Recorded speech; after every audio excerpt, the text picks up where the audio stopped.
Mwaramutse hari iyi message nkunze guha abarundi baba ari Burundi baba n'abari hanze na cyane cyane bajya bakunze kuvuga mwe muri impunzi mwe muri gahinga muzopfa mwangara igihugu ciwanyu ntacyo mufise.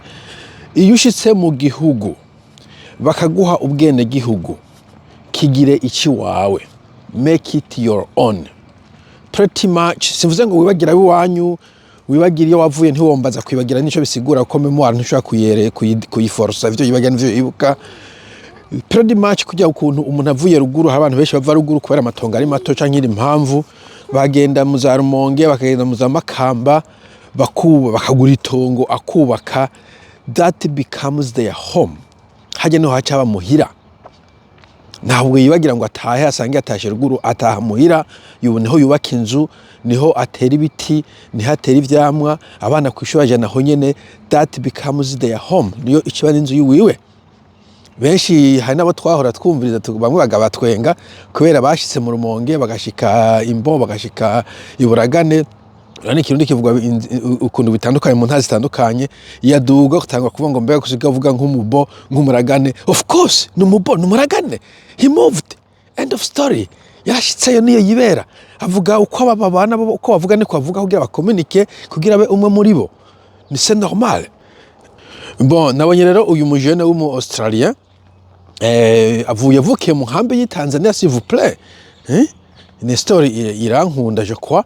Yavukiye mu nkambi muri Tanzania aragenda muri Australia muri bijya vya resettlement, ashitse baramubwira igihugu bien sûr bashika afise residence, nyuma agasabwa n'igihugu. Ubu akinira equipe nationale ya Australia muri football. Iya genda avuga hasi wacu mbega abazungu bo kure ko kabaro presenta la. Ubu abariko aratemagurana imipanga nk'abajya ba Sudani bo muri Melbourne.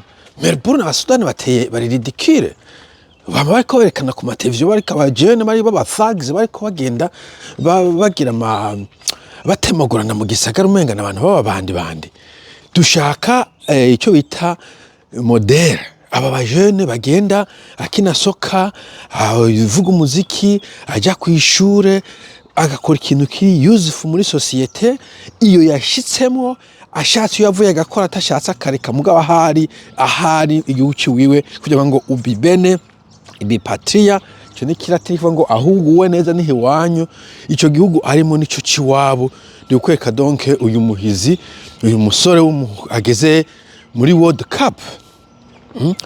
Nibaza ko ari Murundi wa mbere agiye muri Coupe du Monde. Niba Murundi wa mbere no kumita Murundi deja kandi bivuga ko nyine abavye arabarundi kuko nta nubwo yavukiye no mu Burundi, mugabo niwe wa mbere agiye muri World Cup afise n'igi Kirundi. Okay, ndabivuga uko cyangwa afise abavyeyi b'abarundi. Sinzi niba harundi mumbwira noba nibagiye yaciye muri France cyangwa mu kindi gihugu agatinda gashika hariya. Donc ivyo ndiko navuga, igihugu ukigira ikiwanyu, amaportune ahari uyarondere uyafate as your own. So nuko ukigire igihugu ciwanyu kandi ciza, nkuko nabandi babwira bagufata kuruwaho. Ugiye kumuraba kuri Wikipedia bavuga ati Australian. Okay, aha hariho uwundi muntu wo mu Nigeria nawe yavukiye muri Nigeria yitwa umenga Israel Adesanya. Abantu mukunda ibintu vy'amaboxing na MMA, martial arts, mixed martial arts, nawe n'umuntu mustar ashite kuri aeroport. Abana benshi b'abazungu kuba birabana ntiturira benshi usanga bagiye kumwakira, welcome home easy.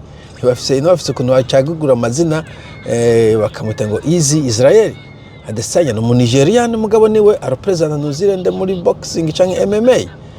Bo muri golf hari umukobwa niwe w'umukoreya nitwa Lydia Ko. Abo nabonzi ko je ntabwo mu vy'ukuri njya mu bintu vya sport, mugabo kubera araba champion urababona mu ma news, urabona ku ma televiziyo, urumva mu maradiyo. N'abantu ushika hano bakaguha residence, mu nyuma bakaguha ubwene gihugu, bagaca bakwita uwabo, nta opportunity bakuzibiramo. Uzibigwa n'amatara yawe, okay, uzibigwa na tara, ntuzibigwa na ningene usa ku rukoba rwawe.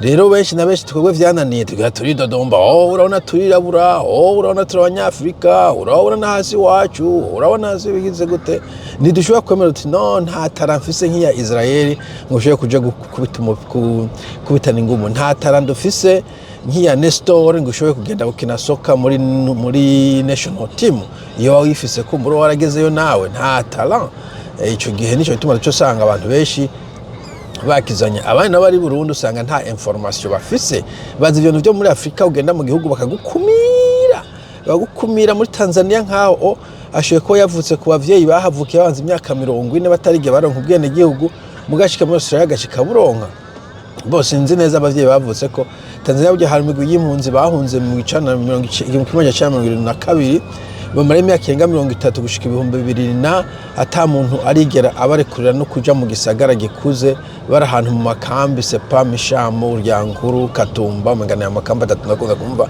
bavuga ariko ushike muri Australia umunsi wa mbere ugashika uja mu matora umunsi wa kabiri ugashika uronka ikaranga muntu runaka umunsi wa gatatu kaburanse pemido kondwira umwaka ugira kangaho ukabogire umwaka wa 10 kangaho kabise muri World Cup Coupe du Monde representa igihugu bitanga iki Australia okay yo ni joke yo sindiri Australia voilà so abajene cyane bankuraje ko muracafise umwanya twe twashize dushaje nta muntu bakija mu gisirikare nta muntu bakija mu mupira nta muntu bakija muri championnat mugabo ufise umwana mwigishe mwereke ko kudosi abavyeyi biwe by the way kesha na kesha ibintu by'imikino n'abavyeyi bajana abana babo kandi nuvuga ko abantu baba athlete ino barabasutena iyo babonye ko ufise talent kuko ni pride y'igihugu uzobaserukira baragufata mu mugongo mugabo abavyeyi nibo babanza kugira iyo effort ya mbere wala nico nashaka kuvuga ushitse mu gihugu ushitse uhagire iwanyu ntajye umuntu agukanga ngo hasa wavukiye aha rero nshatse ndabisubiremo ntabwo ndi kuvuga abantu bari muri Afrika kameme ntabwo bigera bakwakira muri South Africa hari Nigeria nagize kuronka nyamba ari Miss South Africa ibintu nk'ivyo bamutondera ko ngo yavuye muri Nigeria ino Miss we had the Miss Filipino here a lady twageze kuba dufise mu Miss Filipino Miss New Zealand mu Filipino we have the Miss New Zealand of Filipino descent right I remember that so ndikundi guhakikisha ko abakurikirana iby'abagore babi ariko bimeze so nuko biri donke nuzeye baguhabwene gihugu ucuseruka ufata ukambara umwambaro w'igihugu ukambara drapeau y'igihugu hageze kugiserukira urahitamo kugiserukira hanyuma icyo gihugu utsinze uwatsindiye icyo gihugu niko bimeze ivyo ndabivuze ku vyo hejuru byo bikomakome vy'amashampiyona mugabo no mu buzima busanzwe uzi kwigisha neza uragenda ukigisha uri umu engineer mwiza uronka akazi k'aba engineer ugiye muri politike hariho umumeya nzi agasagara kamwe w'umwirabure ni bake antuka muri politike mugabo ahindi n'abashino muri politike barimwo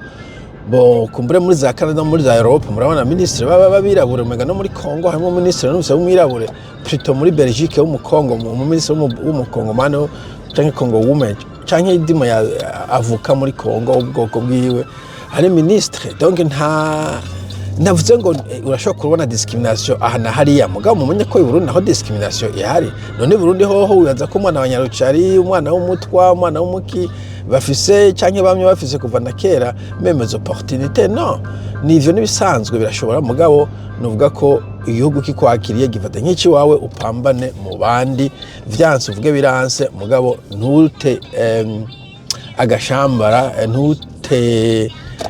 ntuhebe utaratangura kwa naye kurondera gutaradwiza icongereza throwing the ball n'ibiki okay so reka rero ndabageze ngaha kubera nico ndashaka kuvuga gusa ariko nshimira kandi abavyeyi ba Nestor kuguntu ari gutera iteka notre race kuko navyo birafasha uravye muri Australia genari nashavuye cyane ukuntu abasudani bari kubatemagura abantu bacavuga ngo abirabure bazi no baza kudutemagura no gutera kajagari bo duce turonka ubundi muntu aturepresenta muri World Cup umurashaka kwibaza ati it's a good thing. Ntabwo abirabure bose baje gutemana, hari n'abaje kutuserukira muri Coupe du Monde, so ico ni ciza kiradufasha natwe kuronka reputation nziza, nico bituma tuwankuraje to do better abantu mwese muri hanze, ntihagire n'umwe aba imbonerakure. So mugire umunsi mwiza. Bye bye.